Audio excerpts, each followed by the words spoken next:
Hello, my dear students. Welcome you all at my channel Focused and Brilliant Studies. आज की मेरी video class 11 के students के साथ में है अकाउंट्स में continuation to the part 1 financial statements. मेरा वही फंडा बेटा, स्टेप बाय स्टेप चलेंगे और in no hurry at all.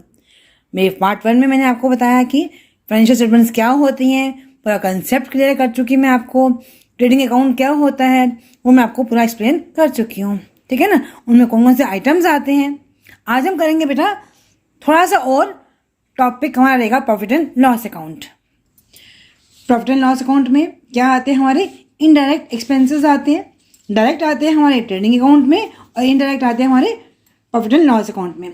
अभी क्या होते हैं expenses which are not directly associated with the manufacturing of goods और द सेल ऑफ गुड्स, जिनका सीधा संबंध नहीं है मैन्युफैक्चरिंग से या फिर सेल से, उनको हम बोलते हैं इनडायरेक्ट एक्सपेंसेस। आपको मालूम होना चाहिए बेटा कि वैसे आगे जाके भी आप पूरा डिटेल में पढ़ेंगे जब आप सीए करेंगे या बीकॉम ऑनर्स करेंगे। आपको हमने बांटा एक्सपेंसेस को बांटा हमने मेनली 3 हेड्स में। एक हमारा हमने बड़ा फैक्ट्री एक्सपेंसेस, दूसरा ऑफिस एंड एडमिनिस्ट्रेटिव एक्सपेंसेस, तीसरा हमारा आया selling and distribution expenses. Factory expenses मतलब जो खर्चा हमने प्रोडक्शन के लिए करा, ये सब हमारे क्या होते हैं डायरेक्ट, जो हमारे कहाँ जाएंगे ट्रेडिंग अकाउंट में जाएंगे,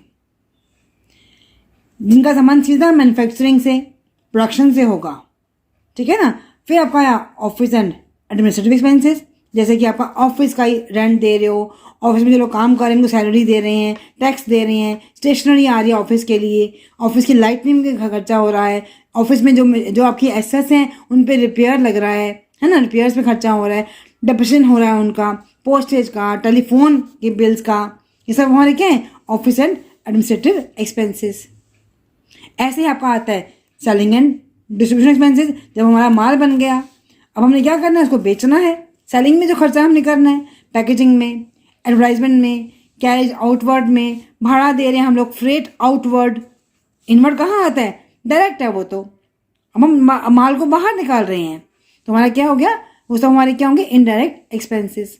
ऐसे ही मान लो इंटरेस्ट ऑन लोन लिया, उसमें इंटरेस्ट देना पड़ रहा है, तो सब हमारे क्या होंगे सेलिंग एंड डिस्ट्रीब्यूशन एक्सपेंसेस। ऐसे ही मान लीजिए लॉस हो रहा है, loss by theft, loss by fire, bad debts, पैसा हमारा डूब गया, तो ये सब हमारे क्या है हमारे इनडायरेक्ट एक्सपेंसेस में आती हैं। ऐसे ही हमारी इनकम्स भी होती है इनडायरेक्ट, जैसे कि इंटरेस्ट रिसीव्ड हुआ, इनकम है ना, डिविडेंड रिसीव हुआ, फिक्स्ड एसेट को बेचा और प्रॉफिट हुआ तो वह इनकम है। अगर लॉस होगा तो हमारा वो एक्सपेंस में माना जाएगा। ऐसी कमीशन अर्न करी, रेंट रिसीव किया, जो पैसा डूब गया था अब वो रिकवर हो गया, बैड डेट्स रिकवर्ड हो गई, तो हमारे क्या है वो इनडायरेक्ट इनकम है, राइट बेटा। तो इस तरह से हमने जो प्रॉफिट आ रहा है उसको बांटा मैंने 2 भागों में। एक हमारा हुआ ऑपरेटिंग प्रॉफिट, दूसरा हमारा हुआ नेट प्रॉफिट।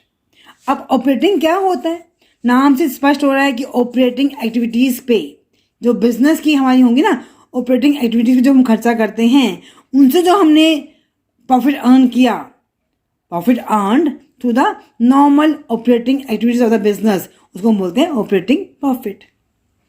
अब उसका फॉर्मूला क्या होता है बेटा, हमने ऑपरेटिंग प्रॉफिट निकालना है, हमें दिया हुआ क्वेश्चन में ग्रॉस प्रॉफिट, उस ग्रॉस प्रॉफिट में से हमने निकाला ऑपरेटिंग एक्सपेंसेस को माइनस कर दिया हमारा, तो क्या आ जाएगा ऑपरेटिंग प्रॉफिट। ऐसे ही ये हमें निकालना आता है, ये हम सीख चुके ना लास्ट पार्ट 1 में, sales minus cost of goods sold. एक और स्टेप बन गया हमारा, sales minus cost of goods sold minus operating expenses, ये भी मालूम चल गया आपको। फिर आपको ये भी मालूम है opening stock plus purchases plus direct expenses minus closing stock, ये भी आप पार्ट 1 में पढ़ के आ चुके हैं डिटेल में, है ना। तो अगर मान लो जीपी से निकाला तो हमने अरे ये आंसर ऐसा आ जाएगा। अगर मैंने हमें दिया हुआ क्वेश्चन में नेट प्रॉफिट दिया हुआ है तो उस नेट प्रॉफिट में क्या हम ऐड करेंगे, नॉन ऑपरेटिंग एक्सपेंसेस ऐड करेंगे और नॉन ऑपरेटिंग इनकम्स को हम माइनस कर देंगे, तो हमारा आ जाएगा ऑपरेटिंग प्रॉफिट। तो कुल मिला के मैं अगर बोलूँ कि ऑपरेटिंग कॉस्ट क्या है, अगर मैंने कॉस्ट ऑफ गुड्स सोल्ड में ऑपरेटिंग एक्सपेंसेस को मैंने ऐड कर दिया तो हमारा क्या आ जाएगा ऑपरेटिंग कॉस्ट। मुझे मान लीजिए मुझे ये निकालना है, नेट प्रॉफिट निकालना है, मान लो इसी में से हमें ये गिवन है, ये गिवन है, ये गिवन है, तो हम फॉर्मूले से निकाल सकते हैं ना बेटा, ठीक है ना बेटा। तो इस तरह से हमारा जो ऑपरेटिंग प्रॉफिट होता है वो क्या होता है, net sales minus operating cost, right. अब हम आते हैं बैलेंस शीट पे। बैलेंस शीट मालूम ही है आपको कब बनती है हमारी, एज एट दैट डेट। क्या बताती है हमें balance sheet? About the financial position of the business at a particular point of time. Balance sheet में क्या आएंगी? एसेट्स, लायबिलिटीज, प्रोप्राइटर की कैपिटल, कितना उसने बिजनेस में इंट्रोड्यूस किया था फ्रेश कैपिटल को, और कितना उसने पैसा विड्रॉ किया अपने पर्सनल यूज के लिए, ड्राइंग्स। तो एसेट्स मालूम ही आप लोगों को, करंट एसेट्स, फिक्स्ड एसेट्स, है ना, टेंजिबल एसेट्स, ये सब आप लोग पहले टर्म 1 में आप लोग पढ़ चुके डिटेल में बेटा आप लोग, है ना।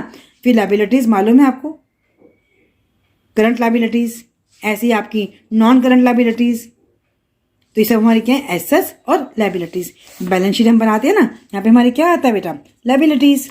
यहाँ पे क्या आएगा? एसेट्स। तो मैंने मान लो कैपिटल दिया हुआ है मुझे, कैपिटल जितनी भी हमारी फिक्स्ड लायबिलिटीज हैं, non current liabilities, current liabilities हैं, नॉन करंट लायबिलिटीज हैं, सब हमारी यहाँ पे कहा जाएंगी लायबिलिटीज में। फिर एसेट्स में मालूम ही आपको, current assets, fixed assets, tangible, इन सब जो है आपकी एसेट्स जो है वो यहाँ पे शो हो जाती हैं। इसके बारे में मैं आपको टर्म 1 में ऑलरेडी हम लोग पढ़ चुके हैं बेटा, है ना। अब जब बैलेंस शीट बनाते हैं ना बेटा, तो हम बोलते हैं कि हमें अपनी पूरी आइटम्स को हमें करना है ग्रुपिंग और फिर करना है मार्शलिंग। ग्रुपिंग क्या होता है कि जितने आइटम सेम ग्रुप के हैं, same item should be in the group in the under same headings. Same headings में इसको हम लिखेंगे। जैसे हमारी मान लो करंट एसेट्स है, करंट लायबिलिटीज है, तो ये हमारी हेड्स बन गए, तो इसी में हम आइटम्स को हम लिखेंगे। फिर हमने बोला मार्शलिंग। मार्शलिंग मतलब क्या होता है कि जैसे मान लो कई बार तो होता है कि in terms of liquidity and the terms of in order of the permanence. Liquidity में क्या होता है कि लिक्विड के हिसाब से हम लोग अपने एसेट्स को रिकॉर्ड करेंगे। जैसे पहले आपका आएगा कैश, कैश क्या है? मोर लिक्विड है। फिर आगे आगे बाकी जो एसेट्स है, जैसे गुडविल हमारी क्या है, वो एकदम से बाद में आएगी, तो हमारा होता है लिक्विडिटी के हिसाब से हम करते हैं। फिर हमने बोला in order of permanence. Permanence में एकदम इसका रिवर्स, पहले हम बोलेंगे अपनी एसेट्स जो कि सपोज गुडविल है वो पहले नंबर पे आएगी, जिसको हमारा कैश में कन्वर्ट करना डिफिकल्ट है बहुत, पहले लिखी जाएगी, और ऐसे करते करते बाद में आएगा कैश। लिक्विडेशन जो है वो बाद में आएगी, ठीक है ना। तो हमें बैलेंस शीट को बनाने में लिक्विडिटी के फॉर्म में या परमानेंस के फॉर्म में हमें एसेट्स को हम रिकॉर्ड करते हैं। अब एसेट्स कौन कौन सी होती हैं? Non current assets, current assets, tangible, fictitious, wasting assets, इन सब के बारे में बेटा हम डिटेल में टर्म 1 में ऑलरेडी हम पढ़ चुके हैं। धीमे धीमे जब आपके एसेट्स लिखते जाएंगे ना, तो भी मैं आपको एक्सप्लेन धीमे धीमे करते जाऊंगी, ठीक है बेटा।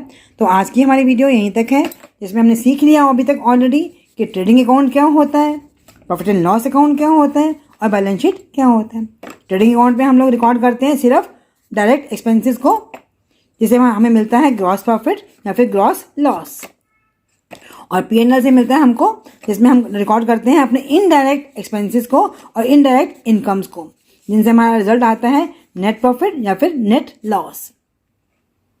ट्रेडिंग अकाउंट में ग्रॉस प्रॉफिट जो आया ना, ये ट्रांसफर होगा आपका P&L अकाउंट में, और फिर हमारी बनती है बैलेंस शीट, जो हमें दिखाती है हमारे बिजनेस की जो फाइनेंशियल पोजीशन है वो कितनी स्ट्रांग है।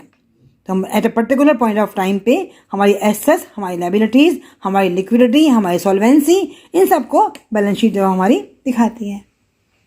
प्रोप्राइटर पास कितनी कैपिटल है, कितनी ड्राइंग्स उसने ड्रॉ करा है, कितना उसने इंटरेस्ट हुआ है उसको कमाया उसने, कितना उसने फ्रेश कैपिटल को इंट्रोड्यूस करवाया था। तो ये तीनों जो अकाउंट्स आपस में लिंक करते हुए जाते हैं, लेकिन बैलेंस शीट का जो टोटल है ना, that should be liabilities should be equal to the assets. ये तो सीखा ना आप अकाउंटिंग इक्वेशन में, capital plus liabilities is equal to assets, है ना बेटा। तो वही हमने यहाँ पे फॉलो करना है। तो मेरी नेक्स्ट वीडियो में मैं लेके आऊँगी बेटा एडजस्टमेंट्स को, और ऐसा नहीं एडजस्टमेंट्स हम लेके आएंगे, साथ साथ मैं हर पर्टिकुलर एडजस्टमेंट के ऊपर आपको with the help of illustration I will explain that. Please till then good bye, all the best.